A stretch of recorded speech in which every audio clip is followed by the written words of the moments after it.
Did you know that in the last decades of the 19th century there was a Hungarian pianist, a disciple of Czerny, Thalberg or Frank Liszt, who lived among us in Andalusia for many years and composed incredible work of some of the flamenco palos? In episode 12 of the podcast Forgotten Sound of Flamenco, we will remember Oscar de la Cinna and listen to some of his virtuoso piano compositions, probably never recorded. Don't miss it!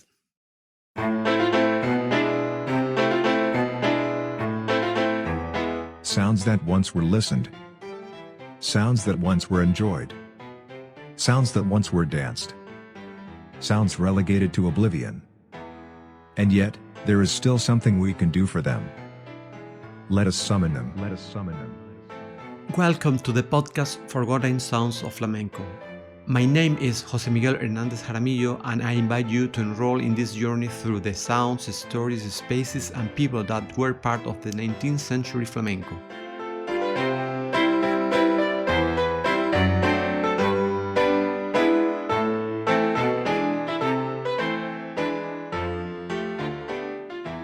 In today's episode, I will tell you about one of those people who have never appeared in the history of flamenco, although his relationship with this art was quite close.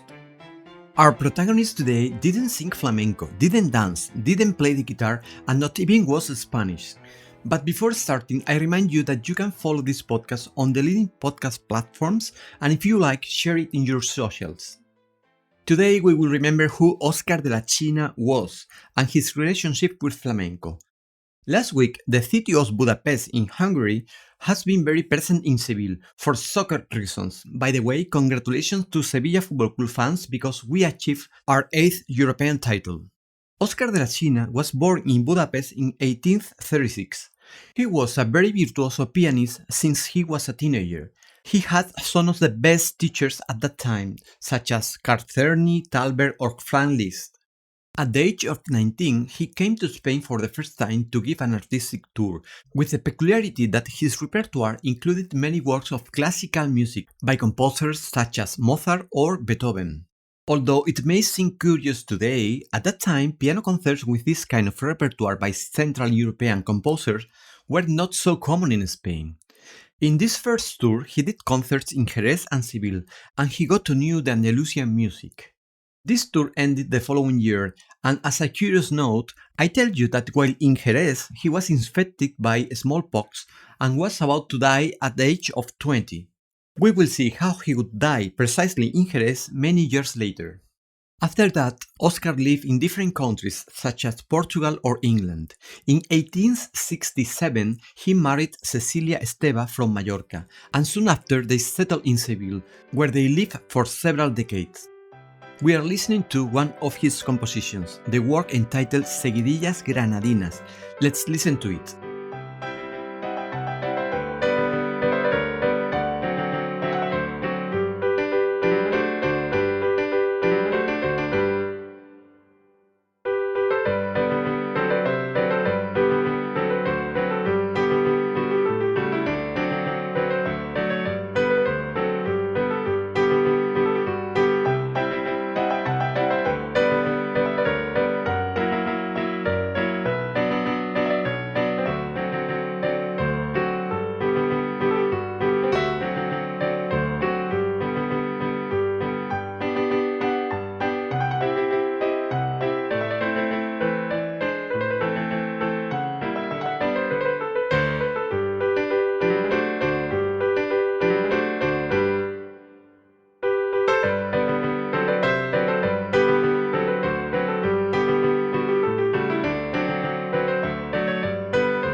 In Seville, he was dedicated to composition and teaching. It is said that he gave piano classes to Queen Isabel II and to people of the Sevillian aristocracy, such as the daughters of the Dukes of Montpensier. His concert tour around Spain continued until he reached an advanced age. He died in Jerez de la Frontera on July 9, 1906. I'd like to emphasize that he was a composer. He composed more than 700 works, and in many of them he took up popular themes, including Andalusian, Hungarian, Italian, French, Galician, Basque, and Mexican. In his time, his preference for what was known as Moorish or Arab music stood out. In 1834, a chronicle of one of his concerts in Madrid tells us the following. The Estudiantinas, the Tarantella, and above all, the Moorish-style works were extraordinarily pleasing. Mr. Cinna has known how to take advantage of his residence in Seville to give his work the character of our southern songs. That same year, the following news also appeared. He returned to Spain in 1869, taking up residence in Seville and devoting himself to composition, especially to the Moorish, in which genre he has managed to combine all the correctness and severity of classical music with the strange and vague melodies of the children of the desert.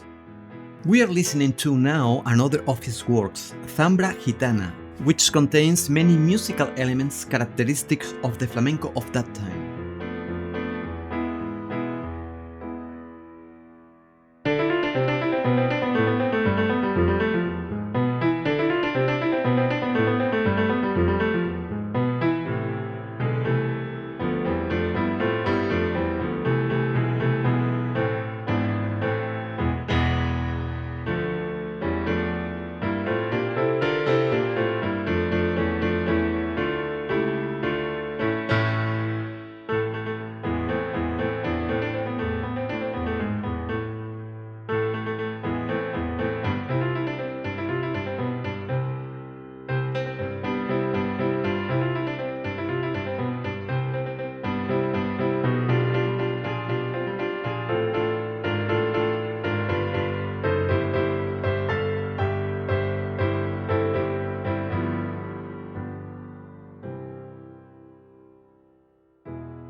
Well, I have to admit that Oscar de la China is one of my favorite composers. He also composed several works based on the flamenco of the time, such as polos, seguidillas, playeras, zapateados, or malagueñas. Already in his time, they emphasized how he could soak up the music of his city of residence to make those flamenco compositions. In 1834, the following was said. All the artist's work brought to us the Andalusian breezes, and seemed to us Manzanilla and Jerez diluted in brilliant notes. Or that other from the same year. Cinna has written a lot and has known how to be inspired in the beautiful sky under which has been living for many years. We are listening to now a piece entitled Playera, although as you can hear, it used musical structures of the malagueñas.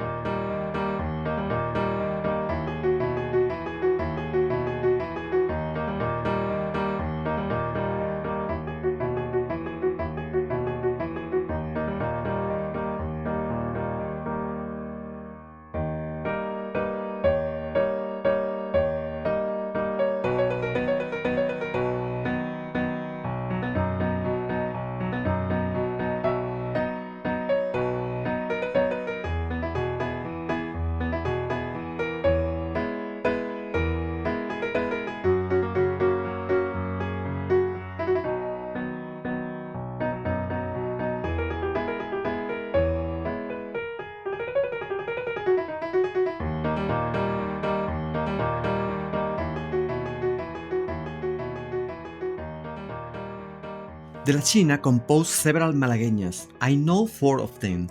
La Malagueña Opus 69, Malagueña Jaleada Opus 183 bis, Malagueña Género Andaluz Opus 369, and Malagueña Flamenca Opus 747, from the collection Brisas de España. Malagueñas also formed a regular part of his concert repertoire in Spain.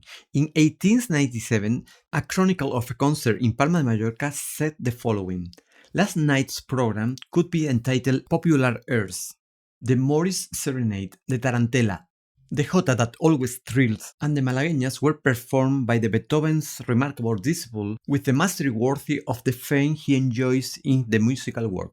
Or this one from the same year: "Mr. de la China, who has spent long years in our country, has studied our popular songs, understanding their structure, rhythm, and poetry in such a way that he has managed to compose these admirable sonatas that, without losing one note of their classical flavor, are established with the good taste that characterized the inspiration of the Hungarian professor."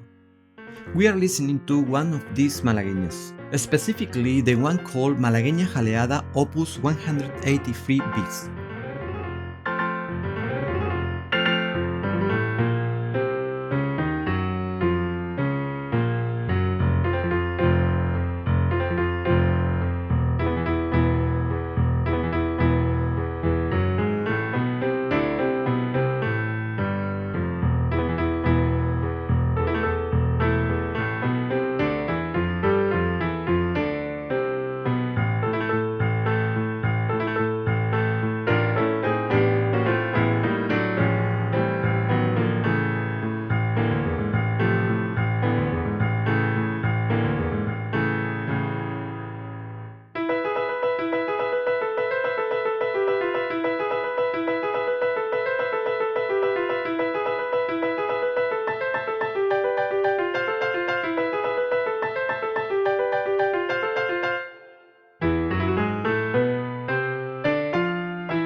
As you can see, his work sometimes includes very virtuosistic passages, and in general they are exciting pieces in the context of the 19th century flamenco. As far as I know, very few recordings of his work has been made, although he composed many of them and was one of the most admired performers in Spain in the 19th century. Let this episode serve as a reminder of this virtuoso Hungarian pianist who chose Andalusia to live and had a close relationship with Andalusian music and flamenco. In future episodes, we will listen to more works by Oscar de la China. Before I finish, I will make a couple of requests. The first one is if there is someone from Hungary listening to the episode and could tell us how to pronounce his last name will be great. And the second, if you play the piano, I encourage you to play some of the works of Cinna. And if you record it, please share it with the audience of this podcast. Have a good time and I will see you back here in 2 weeks.